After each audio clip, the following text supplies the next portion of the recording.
Hello and welcome to CX Today. My name is Charlie, and today I'm delighted to be joined by 5 excellent customer experience analysts to run through all the latest news from the space. Yesterday, I'm delighted to be joined by Zeus Caravala, Principal Analyst at ZK Research, Liz Miller, VP and Principal Analyst at Constellation Research, Rebecca Wetterman, CEO and Principal Analyst at Valois, Michael Fawcett, Founder, CEO and Chief Analyst at Arian Research, and joining us for the first time, Keith Kirkpatrick, Research Director at the Futurum Group. It's great to have you all join me, and let's get right into the news.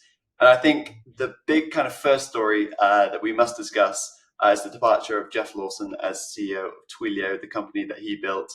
Last month, we already talked a fair bit about this and the growing influence of activist investors at Twilio. And now this has seemingly led to this big change at the top. I know, Liz, you couldn't join us last month, so maybe I'll start with you for maybe some fresh perspectives on this. And what do you think maybe went wrong for Jeff Lawson at the end of Twilio?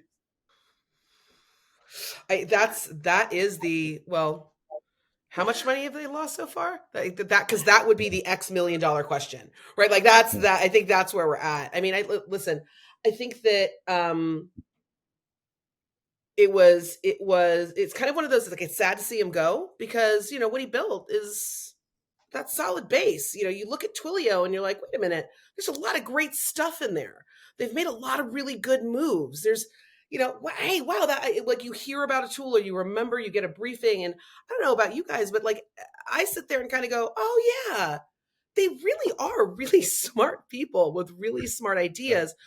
But for some reason over the last several years, they've really struggled to bring it all together, and they've really struggled to kind of keep moving that ball forward. And I look at not only kind of everything that happens, across the Twilio proper set, let's call it, but then also look at segment.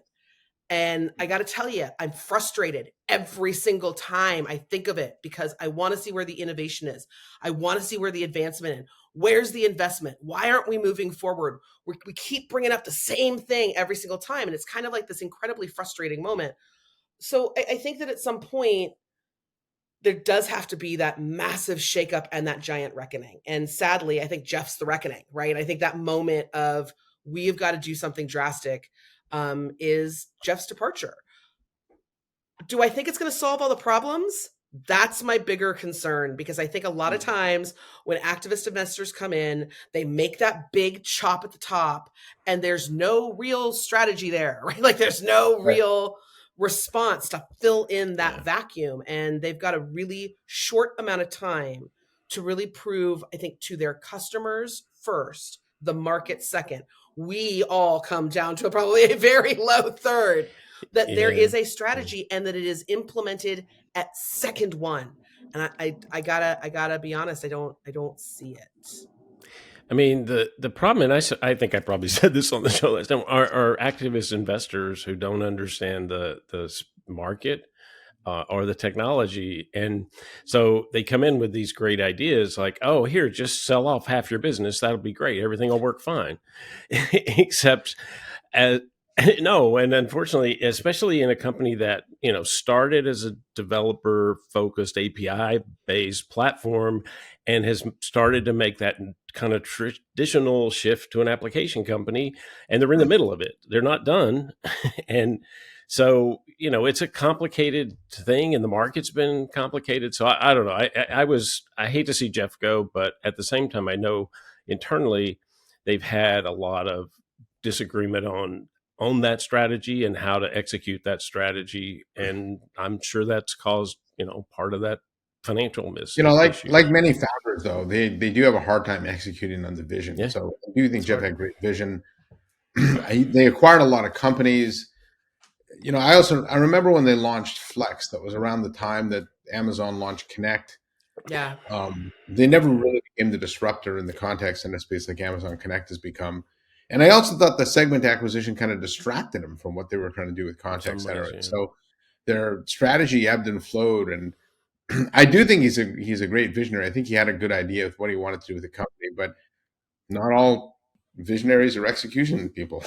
Yeah, right? And to Liz's point too, there's a lot of great technology there, and you've got to wonder if in a different economic environment, this couldn't have been a let's buy it, take it private, rework it outside the pressures from the market and bring it back. There's just not the appetite for folks to do that right now. Yeah. Yeah. I think one of the things here is it's like if you look at any kind of a major sports team, they're going through struggles, they fire the coach with the idea that any change is better than no change. And if you look at, Coe is going to be taking over, he's got experience, he worked at GE in a large organization. I think that's a positive for them, someone who actually can take them, from where they are now and hopefully, implement a strategy, whatever that might be moving forward. He has the experience, doing that. Yeah. I'm not sure it takes the pressure off from those activist investors, though. Well, yeah, because the thing that I keep wondering is, to Zave's point, and Michael, also yours, the very core of Twilio has always been developers love us, right? Like, remember, like that was all, like, it was like a billboard, and that's all you saw, and it was like, developers ask your love developers us. was a tagline, right? For a long time. Right, exactly. Yeah. So where's that leadership?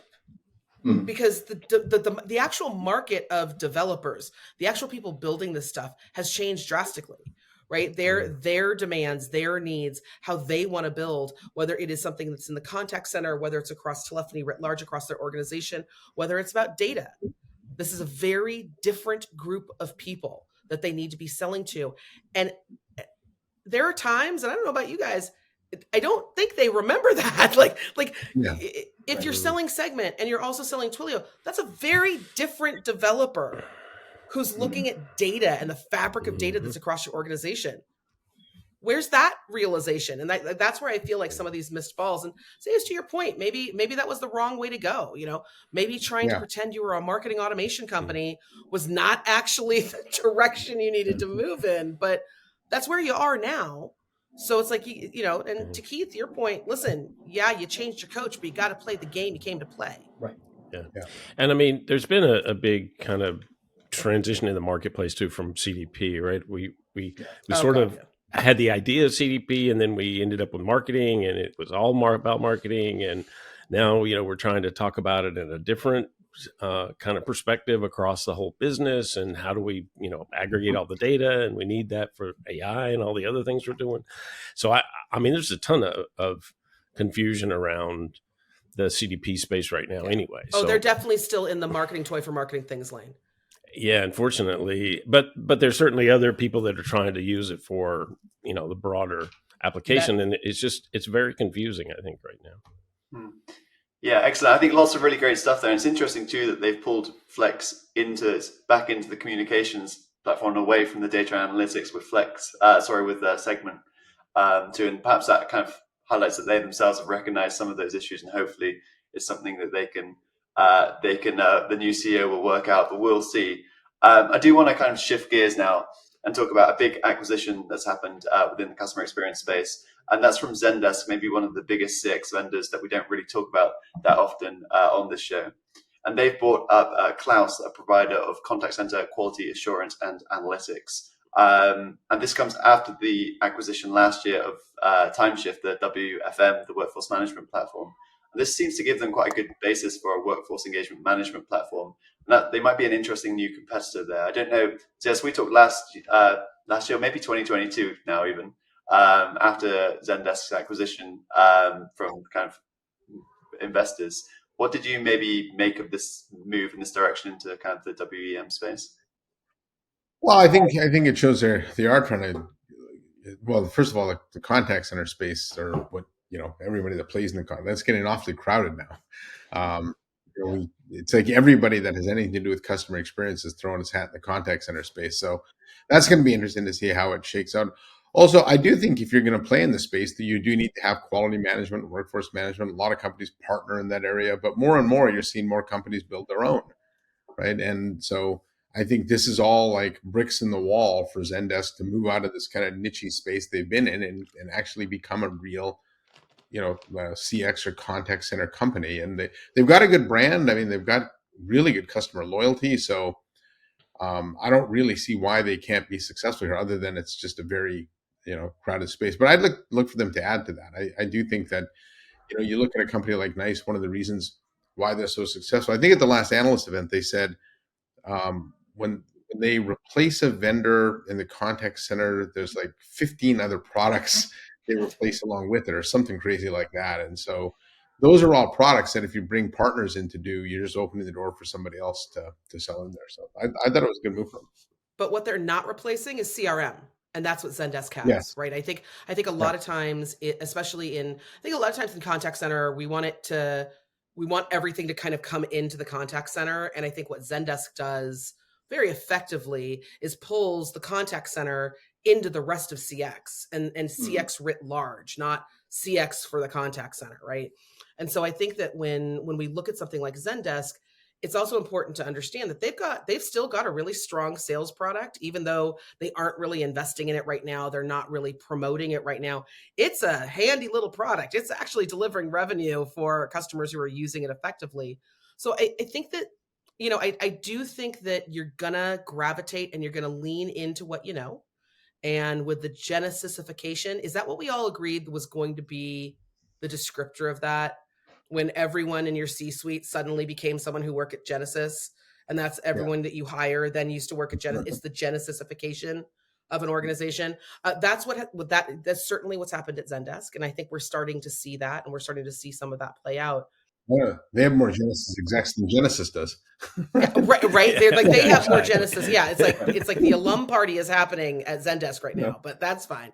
Yeah, but I do think that when it comes to what Zendesk truly is and can be, this makes a whole lot of sense. Because if you look at it from a CRM perspective, that's the data you need. It's not necessarily the management and that management of quality, that, it's not that traditional QA play.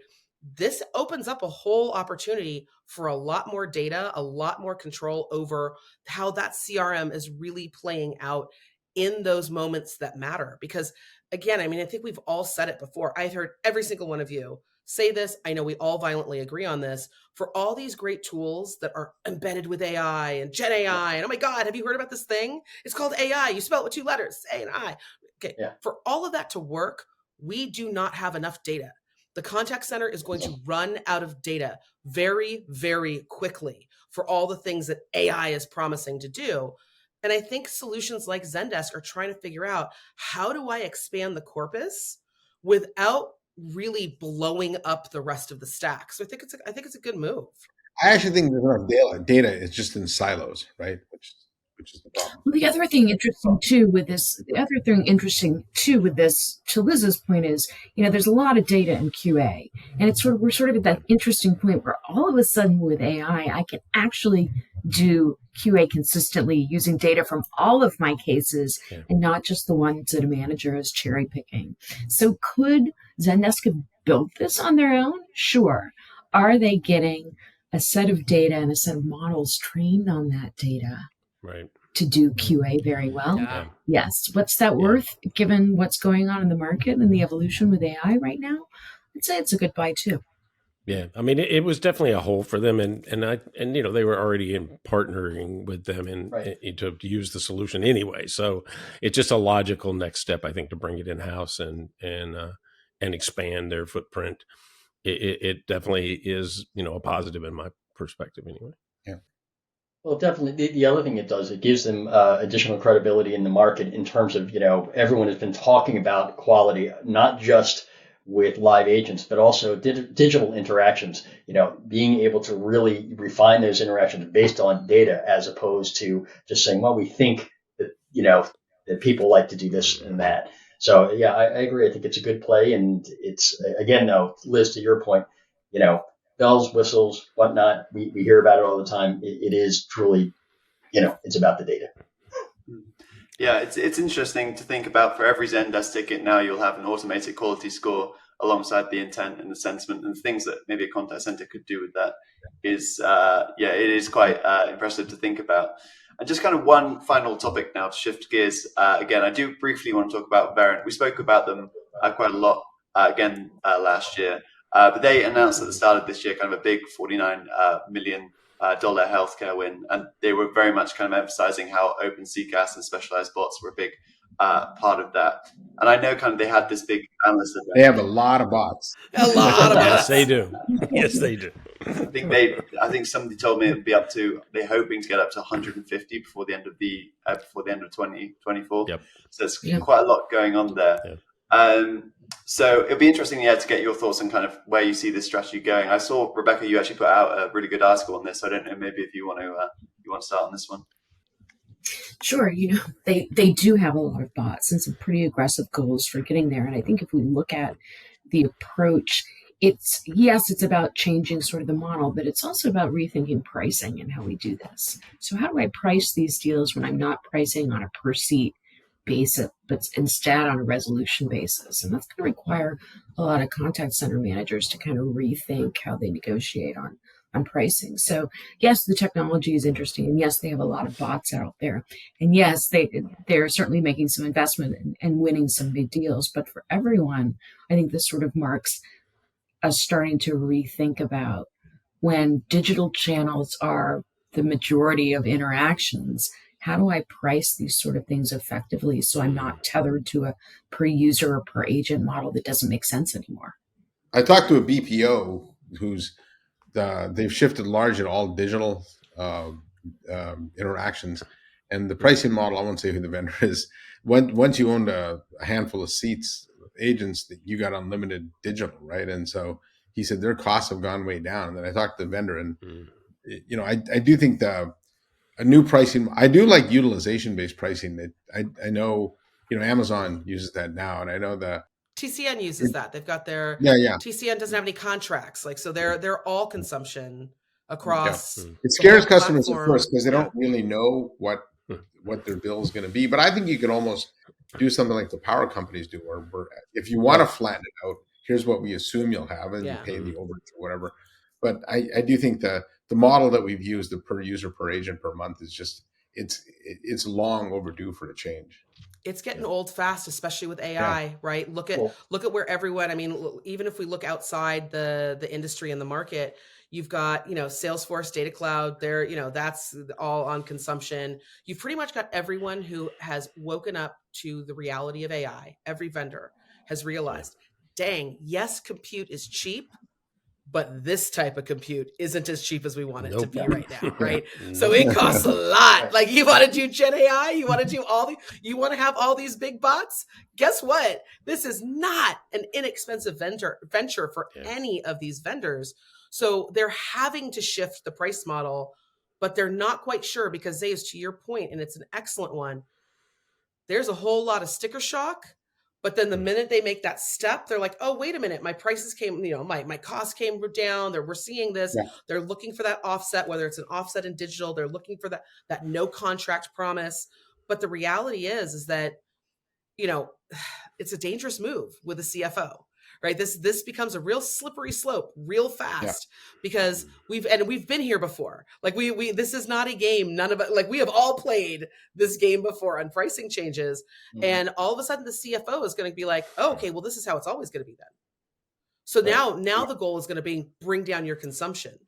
Right. Because we used to work in the mindset of bring down your seats. Well, that was easy. You just fired those darn people. Dang it. And it wasn't AI supposed to take over all their jobs anyway. Well, now we got to bring down consumption. So it becomes a real slippery slope when we start going down the pricing path. I do think the interesting thing with Verint is, they also, the other thing is, not only did they want to have every bot to rule the world, they also want those industry specific bots. And I think that the fact that this came in healthcare, it came in an industry where they've really been putting some, significant industry focus, I think is a very, very interesting statement, that as much as the glamour of messaging and everything that we get told about has definitely shifted to what type of AI do I have, there is still very much a story that is very 2022, which, we'd probably all say, remember all of those sessions we sat in because it was all about industry, right? 2022 is like the year of industry, and industries are going to rule them all. Now, all of a sudden, I'm sitting there looking at the news. When I saw it, I was like, well, maybe industry did rule it all. It just took us a year to get there. Yeah. Well, and when you're using industry data and AI, it really matters. Whereas if it's just the workflows and the dumb stuff, it doesn't necessarily. It may make development a little faster and cheaper, but it doesn't really impact the data. I think the difficulty in changing pricing models, though, if you're a publicly traded company, is just, can you imagine if you're like a pure play like Five9 and you change that pricing model? Right now, when you talk to Barry, their CFO, he'll tell you 95% of the quarter next quarter's baked, right? That won't be the case anymore, especially in seasonal businesses and things like that. That there's a lot of implications to that, but I do think it's going to trend that way. I'm sure there'll be pain as that transition takes place, but Yeah. If you think even from an enterprise perspective, if you want to really link, what you're doing with outcomes, and making sure that whatever you're using, is right sized to what you're trying to do in terms of a business perspective. I think consumption pricing is going to be continuing to creep in there because it just gives a bit more transparency. Yeah. It does bring us back to that funny conversation around kind of the converged contact center, though, right? Because when we start to look at this definition of what everyone considers a modern contact center, and we've got both inbound and outbound in one location, our dialers are consolidated, we can do things that are more proactive. When we start to look at that conversation again, like we resurrect that bad boy and apply the AI, but then apply a changing pricing model where now all of a sudden, if we are truly integrating that outbound, we're truly integrating that ability to look at everything from collections to sales through our contact center and through an integrated platform. Now, all of a sudden, we're talking margin. We're having a very different conversation than that traditional conversation of just lowering costs, right? So if we've truly brought ourselves onto that modern platform where both inbound and outbound are integrated into one thing, you darn well better know how to deal with all the compliance, the best practices in collection, the best practices in sales through an outbound contact center, because all of a sudden you're looking at opportunity for that revenue line because of the contact center and in the contact center to really dramatically start to shift up, right? And if you can do that through a consolidated platform that's driving down cost, in Zeus, your example of a BPO, you can use that example of look how dramatically I drove down the operational cost of the platform. But hey, I'm on this consolidated system that has all these best practices, and I now made X number. I mean, that's a margin conversation that the contact center has not necessarily been part of. Mm-hmm.